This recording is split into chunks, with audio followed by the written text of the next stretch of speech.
Everything old is new again. America's entertainment pop culture talk show. It may well possess a rudimentary intelligence. I'm trying to think, but nothing happens. Felt a great disturbance in the force. Hello, I'm Mr. Red. Come on, Mark, like a job for me. Where's the goodies? Leave the gun.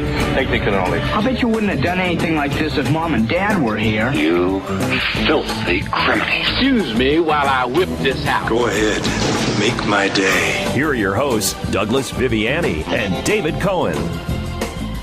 Spanning the globe to bring you the constant variety of sport, the thrill of victory, and the agony of defeat. The human drama of athletic competition.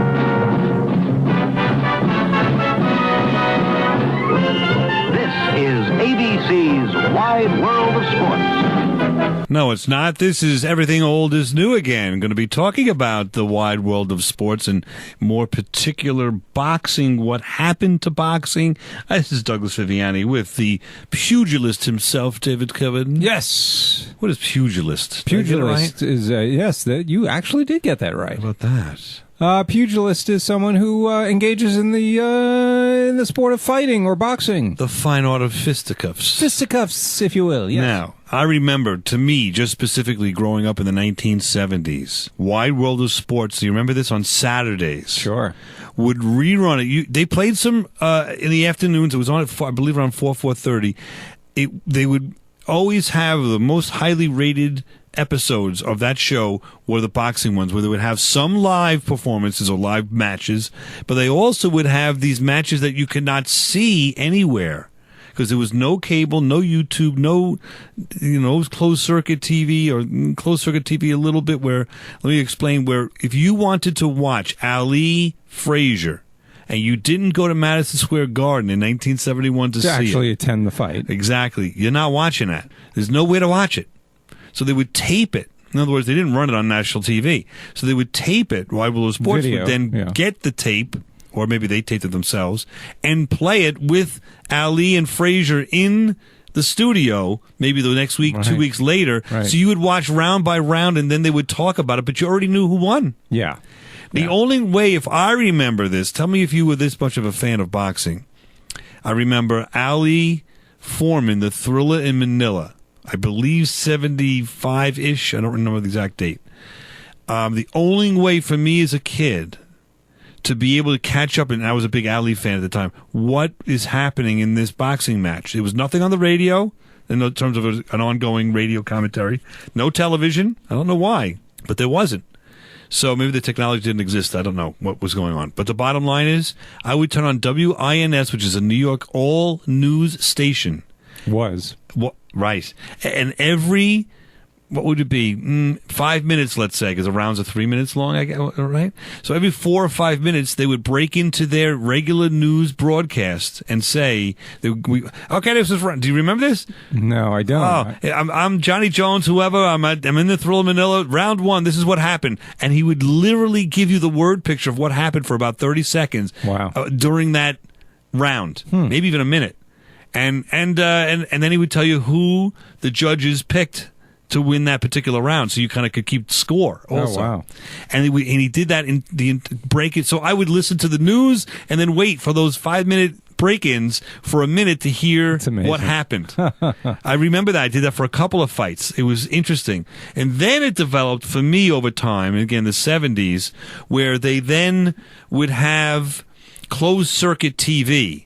So you could watch the fight, but you'd have to buy a ticket and go to an arena and watch it on a screen, which I never did. So I did can't that talk once. to that. I did Okay, that once. what was that like? It was at I was going to school down at the University of Maryland, and there was a Sugar Ray Leonard fight against, I'm sure it was against... Burns, the No Mas guy. Okay, Duran. And we went to the Capitol Center, an old hockey arena, and watched it on closed circuit. So you would sit there and watch it on this Diamond Vision. With like 15,000 people. Yeah, it was packed. Cheering. On a screen. Exactly. No one could hear it, but you're cheering. Exactly. Amazing. Same thing. Or, I remember Sugar Ray Leonard against, this is early 80s now, so that's why we keep saying Sugar Ray Leonard for us. He was the biggest back then after Ali retired and whatever. So Sugar Ray Leonard against Hagler. Huge fight, the guy from Boston. Yeah. And we went to a golf course that had a catering facility that had The closed circuit. On a big screen, like your old grandfather or dad would have the screen that would open up the screen to watch the whole movies. Like a movie screen. Yes, a little bigger than that, but that was it.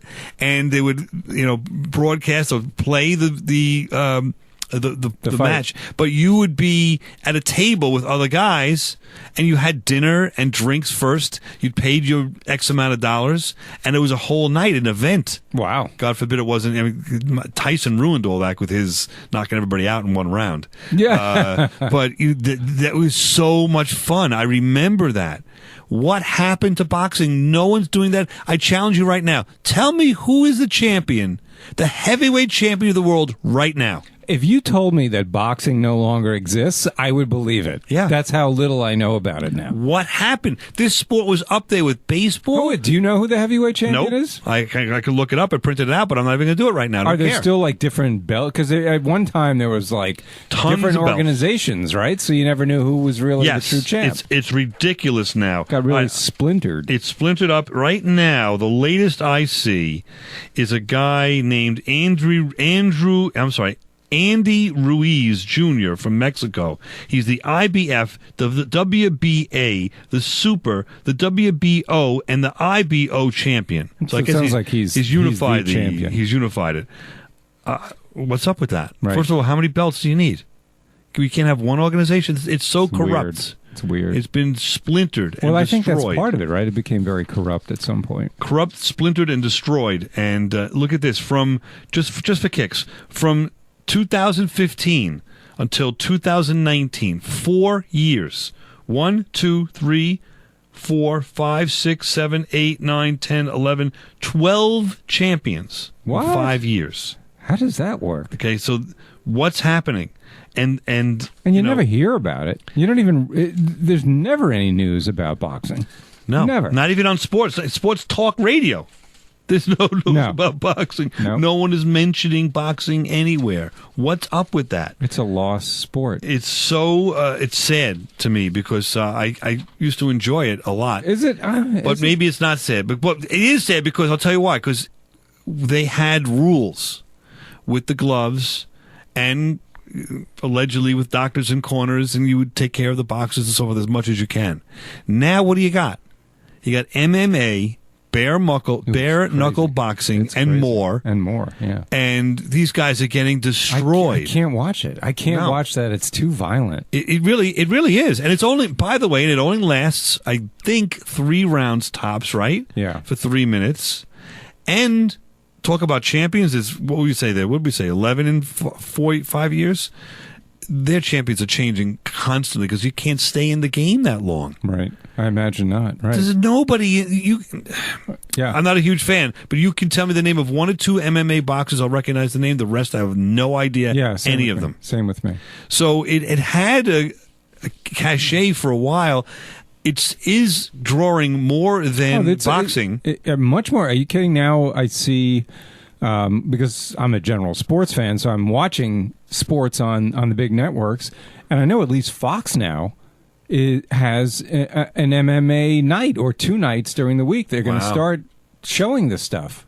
It's really? Like, wow. Really? Yeah. It's incredibly violent. I don't like to watch it. I'm uncomfortable and watching it's hard. I'm going to analogize it. This might not be right, but for me, it's like college basketball now, in a way, in that the great college basketball players are out 1 or 2 years after their start, their college career. Right. So the turnover is so quick that I can't even keep up with St. John's, or Providence College. I can't forget keeping up with 1 or 2 teams compared to the whole, at least the whole division of the Big East, let's say. Yeah. I used to be able to tell you 2 or 3 players in each Big East team. Sure. Because they would at least stay 3 and 4 years and get to be known a little bit.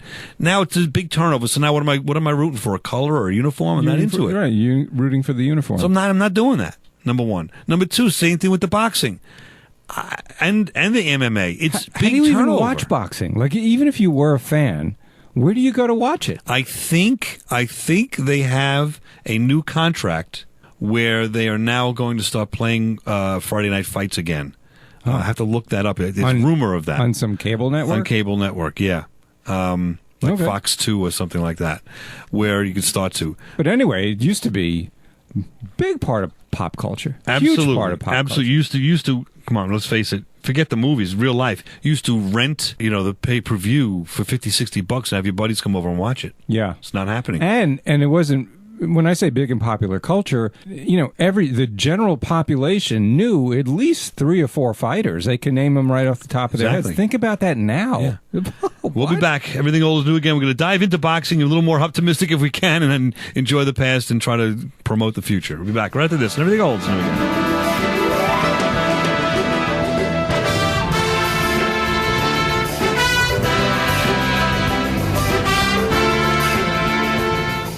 You're listening to Everything Old is New Again, America's entertainment pop culture talk show with Douglas Viviani and David Cohen. You remember that night in the garden? You came down my dressing room and said, "Kid, this ain't your night.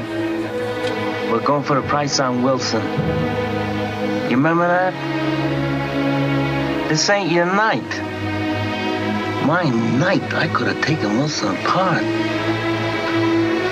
So what happens? He gets the title shot outdoors in a ballpark, and what do I get? A one-way ticket to Palookaville. You was my brother, Charlie. You should have looked out for me a little bit. You should have taken care of me just a little bit so I wouldn't have to take them dives for the short-end money. Well, I had some bets down for you. You saw some money. You don't understand. I could have had class. I could have been a contender. I could have been somebody instead of a bum. Which is what I am. Let's face it. Welcome back to Everything Old is New Again. That's a little piece of On the Waterfront with Rod Steiger and Marlon Brando. Little background there, a smidge of boxing discussion, of course, there that served as the motivating factor in the life of that character. Boxing, I think, has been most successful in the movies and more successful, certainly, than now. In the day and age that we live, where we don't even know who the champion of the boxing ring is at this point. So let's take a look at some of a smidge of history, but let's take a look at some fun facts about boxing, something different, things I bet you never knew about boxing, and maybe we'll learn a little something along the way. I mean, ancient boxing, you could, let's put it this way, in 3000 BC, there are pictures of boxers in Egypt boxing. So it goes all the way back then. And then at some point in time, the Romans put their gladiators in the ring wearing thongs and boxing gloves, but they weren't like they are now. They were filled with metal or metal spikes. So at that point in time, in the gladiatorial ring, you either lived or died when you boxed. Imagine that. Yeah. With spikes, spikes and metal things. I think that's coming back. I think it's going to come back. Right. And like with Mad Max or whatever with yeah. Anyway, and then when the fall of the Roman Empire, that was the end of it until like the 1700s when it came back. Bare knuckle boxing for prize fighting, not for killing, in the 17 or 1600s in England. And eventually they came to the Queensberry rules, I believe, in the 1800s, which are the rules that are basically today. Stand up straight, no hitting below the belt, no eye gouging, and things like that, to try to make it civilized, if you will. And from that point on, bare-knuckle boxing was popular for a long time until the gloves came around, I believe sometime in the early 1900s with the gloves. Now, interestingly, we have some interesting facts. With respect to the gloves, did you see this? Let me ask you, do you think it's more safe or less safe to box wearing gloves for the opponent? Well, I think I'm being set up for this one, but I would say that it's safer with the gloves. That's what everyone would think. But bare-knuckle boxing is making its way back. Of course, I'm sure MMA has some hand in that. Pardon the pun. Boxing gloves are actually more dangerous and result in more deaths than bare-knuckle boxing because the gloves are introduced and were introduced not for the safety of the combatants, but to increase hits to the head and dramatic knockouts. Because I guess what you're saying is if you're not wearing the gloves, I guess they're not doing head hits as much. I don't know. I guess what they were saying. I guess maybe the weight of the glove and the... Well, and it doesn't hurt your hand as much, so you can hit harder. But I'm saying, like, if you're punched in the head with a glove, it's first of all, it's covering more of your head area because it's larger than your fist. Right. And there's some more heft to the glove. It's probably causing more trauma to your head and knocking you out. And you're not pulling the punch in any way because, from what I understand, if you're doing bare-knuckle boxing and hitting a bone or hitting a head, it could hurt you. It's going to hurt. You could break your wrist. Yeah. You could break a lot of stuff. So Sure. I don't think so. Bare-knuckle, I don't think is as hard hitting as you think.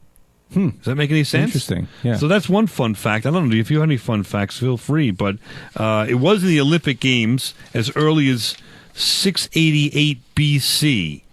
So that was good. But then again, the Greek civilization fell. Rome took it over, and Rome went barbaric with it and basically destroyed the sport. I guess their own Don King existed back in the day.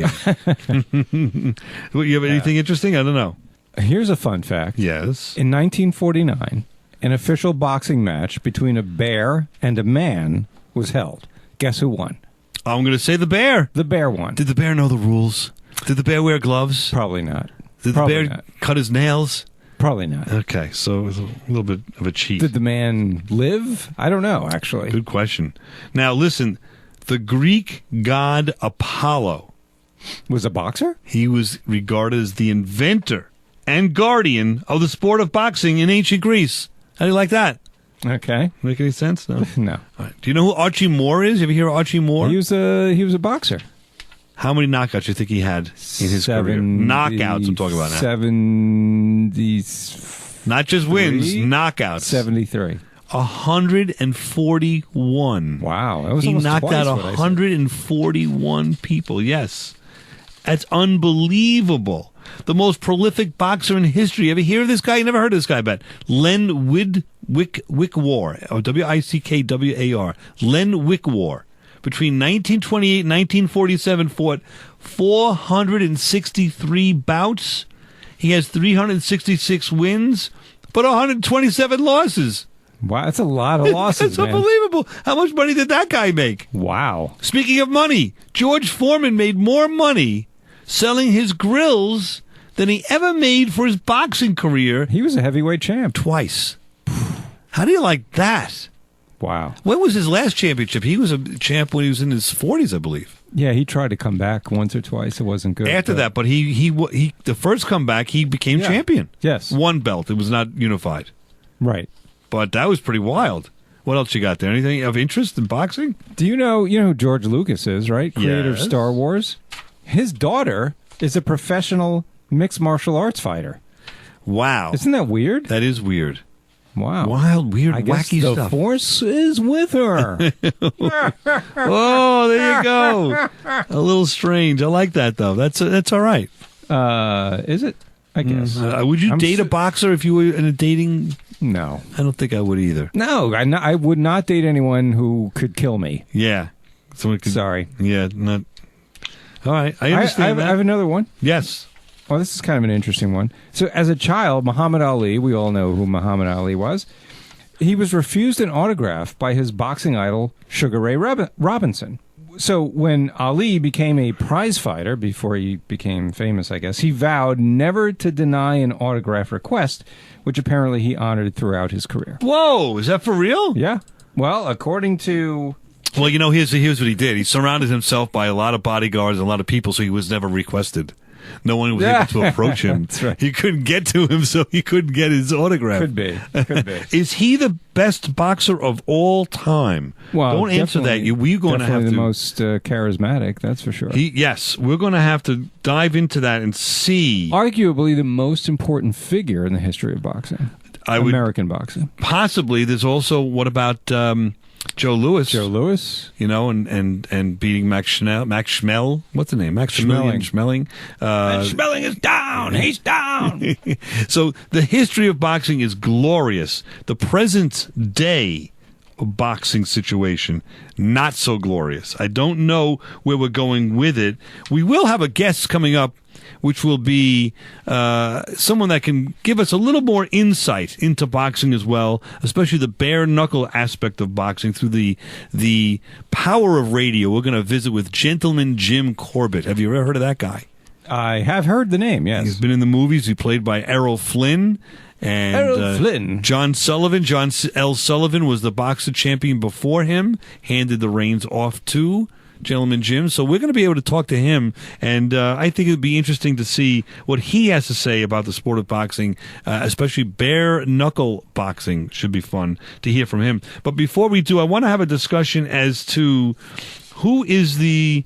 Well, you know what? Let's listen and let's get in contact with Gentleman Jim Corbett next section. Then we'll do a discussion in the fourth section of who we think is the best boxer of all time. That it's not now pound for pound, let's say. So it doesn't have to be a heavyweight boxer. Could be Sugar Ray Leonard, which is a smaller gentleman, Roberto Duran. But let's not do one of these lists where everyone you list is only the people you know. How about the Raging Bull? The Bull?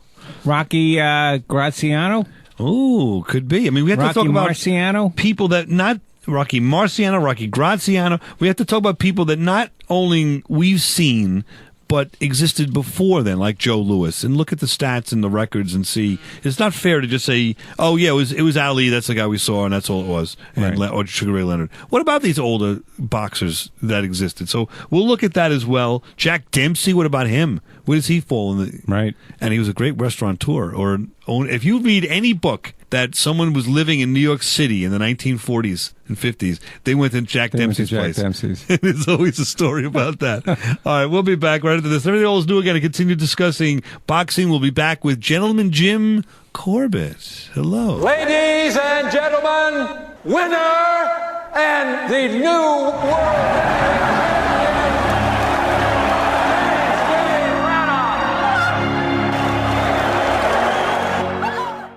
It's a shame as summer starts to fade, the outdoor barbecues with hot dogs and mustard get tucked away.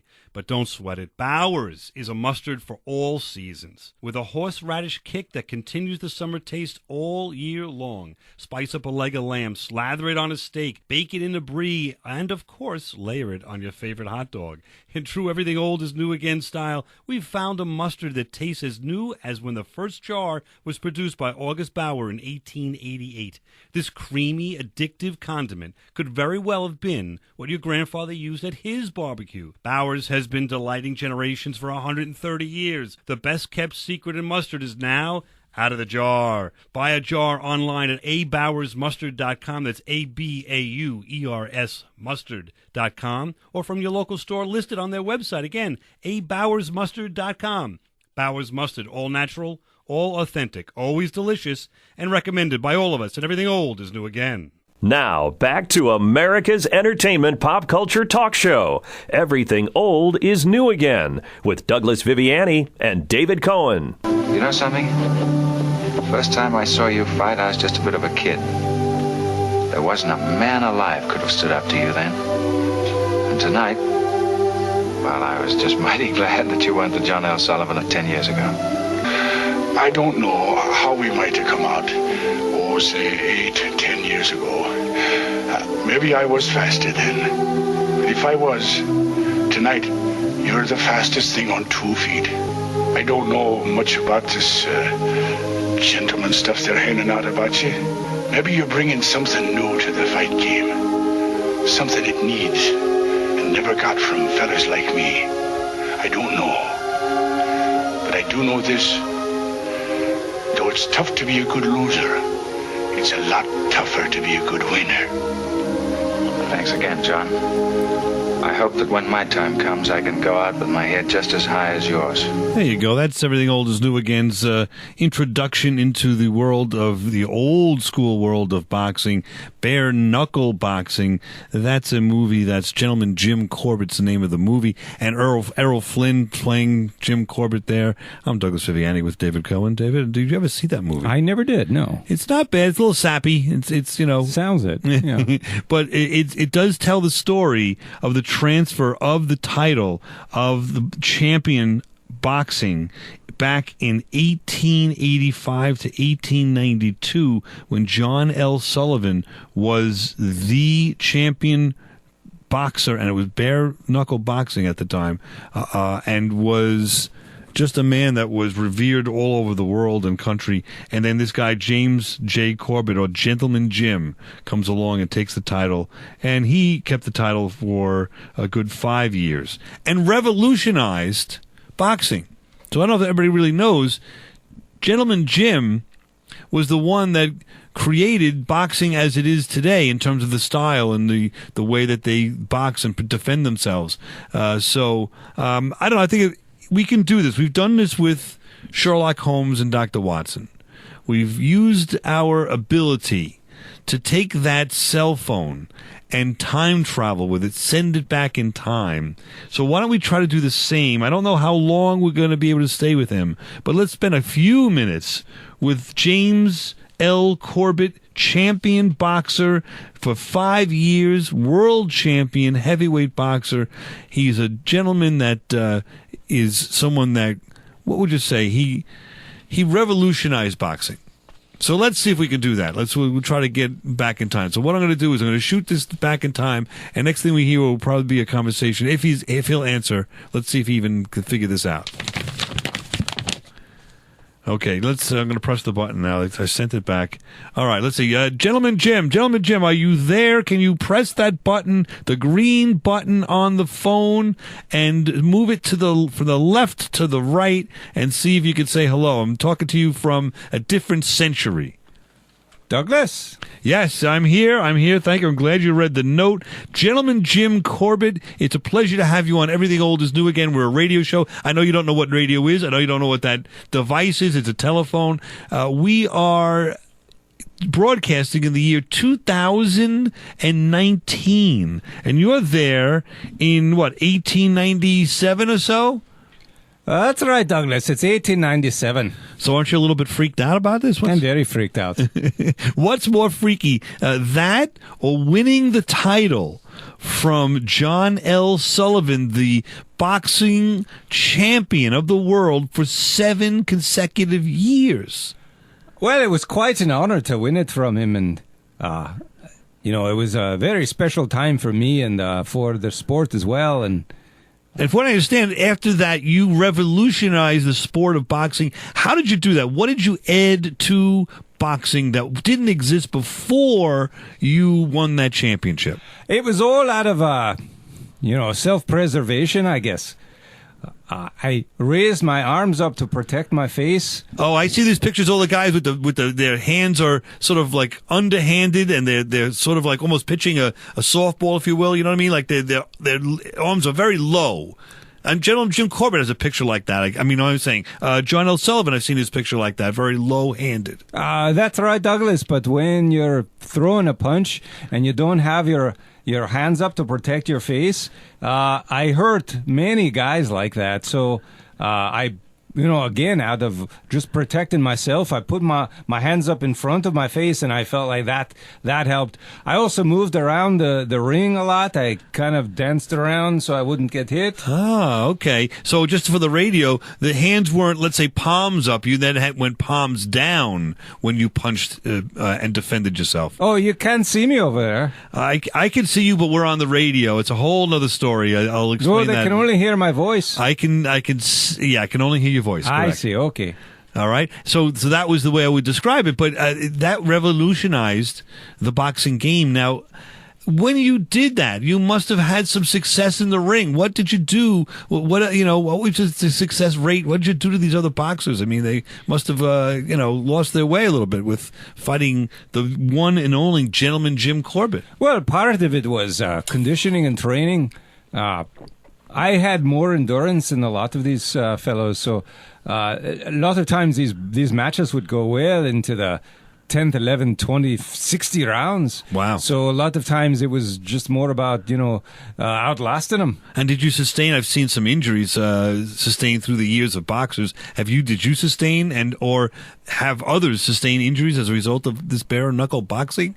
Well, yeah, especially in my hands. You know, when you're hitting bone on bone, sometimes it could fracture your hands. But I've had separated shoulders and cracked jaws and a lot of abrasions and cuts, things of that nature.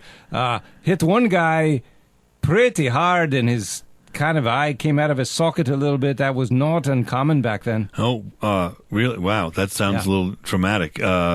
Any other significant injuries that you may have? Well, no, that didn't happen to me. I caused that one. Yeah, and did it cause any other injuries? No, I mean, nothing too bad. For back then, I guess, it wasn't. It was par for the course. Like what? What are you saying? Guys would, like, break their wrists. Punching you. Mostly it was like broken arms and limbs. So boxing was really chaotic back then. You could actually, break bones with your hands, or your hands themselves would break the bones of the boxer that you're boxing. Yeah, exactly. Yeah, broken bones in the ring. Gashes, you'd keep going. That wasn't going to stop you necessarily. Right. So there was you had a referee, but the referee really let it go, huh? Right. And the Queen's rules were the rules of the day, correct? Yeah, that's right. There were some rules you had to follow, but... like not hitting below the belt, but that was it. Oh, right. You couldn't ring someone's bell. Interesting. I wonder how you do against some of the boxers later in life, like Jack Dempsey and Max Schmeling and Joe Louis. I wonder how you'd make out. I would say I was successful in my day, so, no reason I couldn't have been successful later on. All right. Well, it's been a pleasure, James. Thank you. You've been a true gentleman describing these horrific and gory injuries and details. Oh, it's my pleasure, Douglas. Thanks for talking with me. All right. Oh, you should write a book, that's for sure. Oh, yeah, sure thing. All okay. Right. All right, we're going to say goodbye. Thank you very much. Kindly. Okay, there we Good old Jim. We got some information from Jim Corbett. He's very lackadaisical about sustaining and causing these significant injuries. Well, maybe in that time it didn't sound like it was that unusual. No big deal. They didn't, right. Have your eyes come out of your head or, Yeah, it sounded like it was just a thing that happened. Okay, all right. Well, works for him, works for me. What can I tell you? When we come back, I want to talk about the best. Sometimes you try it, sometimes it works, and sometimes it doesn't. I would love to try to figure out who you think is the greatest boxer of all time. And I'm just going to throw some out there for us to think about during the break, all right? Of course, there's John L. Sullivan, we spoke about, 7 years champion. James L. Corbett, which is Gentleman Jim. Then there's Jack Dempsey, who was champion in the 1919 to 1926 time frame. That's another 7 years. There's Max Schmeling, was there for 2 years, but you hear his name a lot. Max Baer, was only champion for a year. James Braddock was only champion for 2 years. The Cinderella Man, remember him?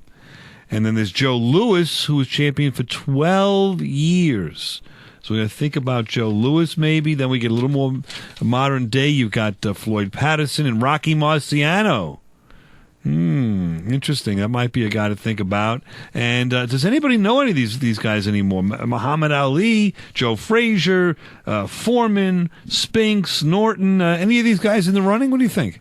But then you get to Mike Tyson, right? Evander Holyfield. Yes, you got Michael Spinks, Trevor Burbick, nobody. But then you got Mike Tyson. But he wasn't champion for all that long. He was champion 3 times.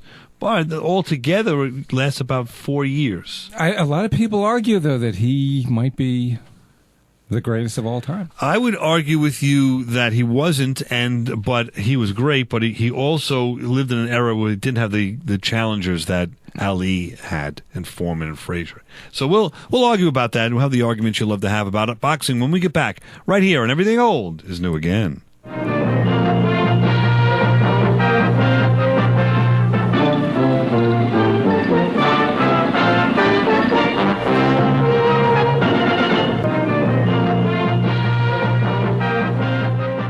This is Everything Old is New Again, America's entertainment pop culture talk show with Douglas Viviani and David Cohen. Well, drink it all in one at last, honey. I'm going to be losing this title someday. Sure, I'm going to be losing a punch in his right hand, too. It's got to happen. But it don't make no difference, because what I want, they can't take away from me in no ring. I've been lucky. Somebody up there likes me. Somebody down here, too. There we go. Hopefully you liking us here on Everything Old is New Again. Talking about boxing, and unfortunately it seems like the sport is sputtering at best here. And we're trying to put a little spin on it to see who is the best boxer of all time, and reminding you that we can continue this discussion with Gerry Cooney, who fought for the championship of the world against Larry Holmes, and was a big name in boxing in the late 70s, early 80s, and what would you say, a resident, not current, but a former resident of the town of Huntington, which is where both of us have resided one time or another, and That's right. at that time. And we actually saw Gerry Cooney running around town all the time. I worked at McDonald's. I was 16, 17 years old, late 70s. I worked at the time, it was a big thing to work the outdoor, what do you call that, the drive-thru. The drive-thru. So I get on the headphone, and I get on the drive-thru headphone, and I take an order, and around the corner comes this limo. And the limo pulls up, and the limo does not stop at the driver's window. The limo keeps going, and down comes the window of the passenger. Oh, I see. And there's Gerry Cooney in the passenger seat. Cool. And he ordered like a couple of Big Macs and a quarter of cheese and fries and whatever. Obviously in training. Exactly. So we give it to him, and he pays for it and all that. And no one believed me that was Gerry Cooney, because I had seen him before. Anyway, long story. So as he drives away, they all look at the limo, and they're all upset that they didn't get an autograph of Gerry Cooney at the time at the McDonald's drive-thru. There was my brush with boxing fame. As close as I got. And did you say anything to him other than that'll be $4.70? I was stoked. I was like 16. I was totally enamored and taken aback. However, a month or two later, I should say I was 17, illegally, because of the drinking age and all that was 18, I got into a bar called Chaz. Remember this place, Chaz? Sure. It was across the street, basically, from the McDonald's on the 110 in Melville, which is in the Huntington area. And at nighttime, we would go in there. It was a disco. And there was Gerry Cooney bouncing for this place, Chaz. And I spoke to him a little bit there about his McDonald's excursion at the time. God, how the mighty had fallen. Well, no, it was before. It was all before. Before he rose to fame? He was on the way up. He was on the way up. Yes. Wow. He had not been. So how did you know it was him? Just because. Yeah. How did you know? Well, everyone in Huntington knew Gerry Cooney one way or another. I see. For about 2 or 3 years, and he was on the way up. It was he hadn't fought, but I think he may have been. He beat up Lyle at the time. Okay. And that was his claim to fame for a little while, and that's how Huntington's a small place, so he was a pretty popular figure at the time. Everybody was unbelievably stoked when he hit it big. Anyway, he'll be on the show. We can talk to him about boxing, and I'm going to ask him who he thinks was the best boxer of all time. Not on this show.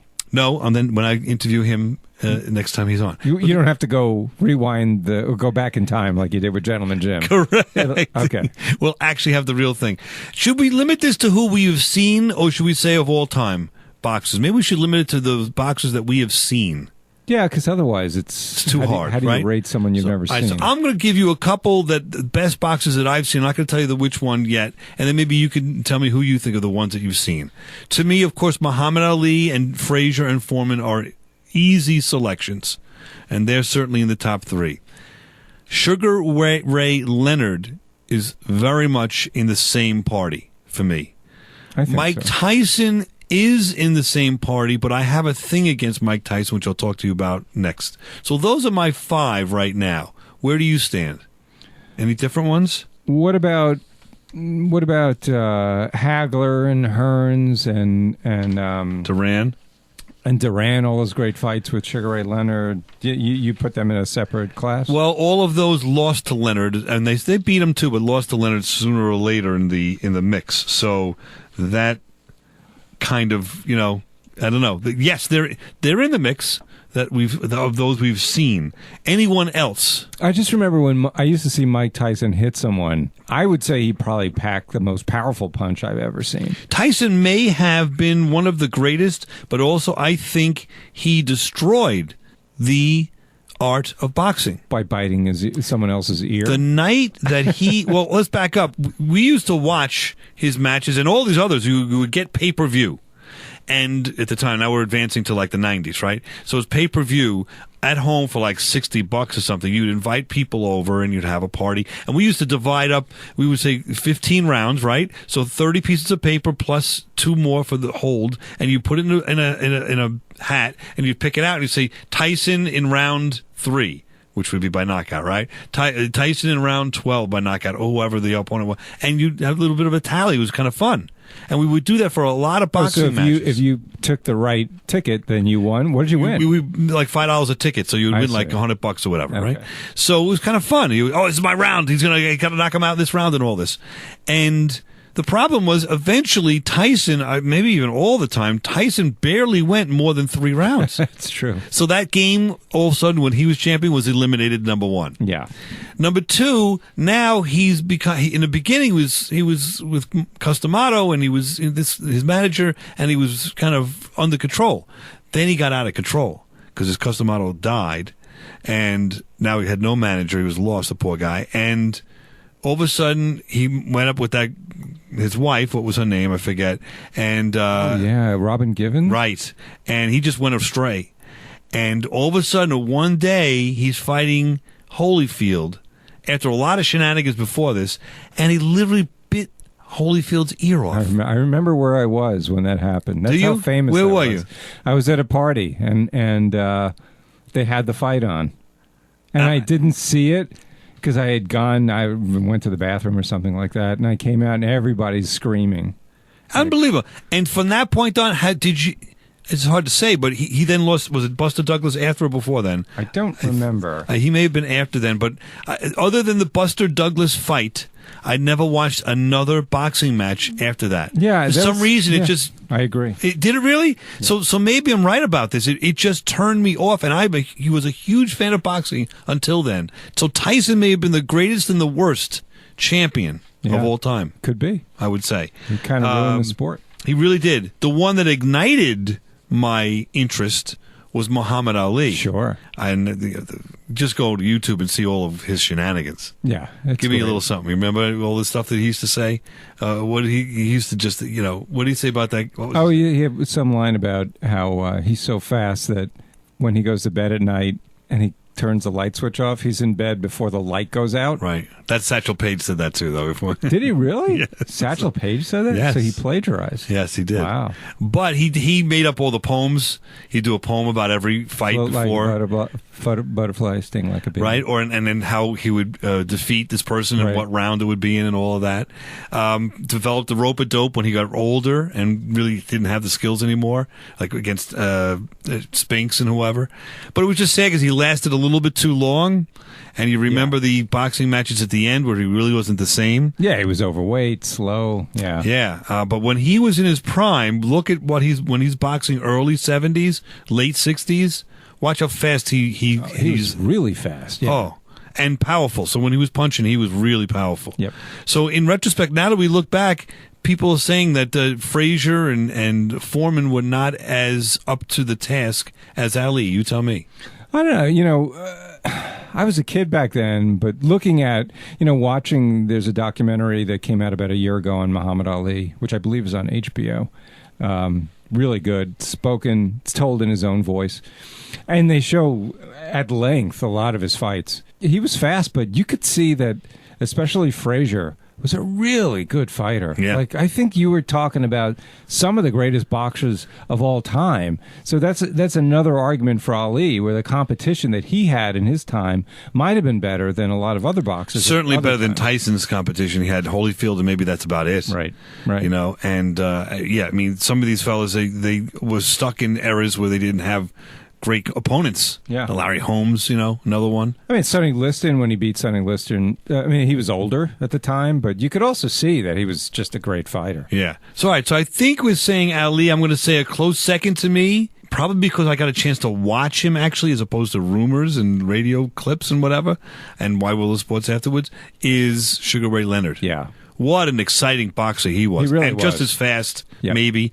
A smaller, gentleman. He was not different heavyweight. Weight class, yeah. But that makes him even more agile. I loved him. I thought he was I'll say this, he was my favorite boxer to watch. If I had to watch one match, it's of people that I've seen in my life, it's Sugar Ray Leonard. Yeah, I think you're right, because I remember that when Leonard was fighting, you wanted to see it. Because he had the skills of Ali, but he didn't have the age. Right. Ali lost all that time, because he wouldn't fight and so forth in the war. And so, he came back. He was almost past his prime when he came back. It's true. So we didn't really get a chance to enjoy Ali, if you want to say that, in his prime for those 3 years. And we saw him on the way down. And we still think he's one of the greatest, if not the greatest. Yep. But to me, Sugar Ray does it. All right.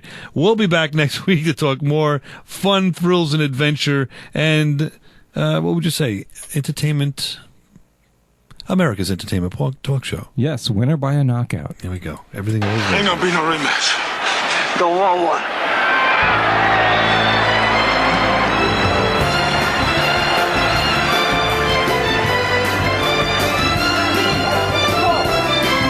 Here it's chaos. Rocky, you went the distance. You went the 15 rounds. How do you feel? All right, fella. What are you thinking about when that buzzer sounds for that line? What do you think about when the 15th round when you're coming out? You've been listening to Everything Old is New Again, America's pop culture entertainment talk show. Find us on the web at everythingoldisnewagain.biz. That's .biz. See you next week. Same bat time, same bat station.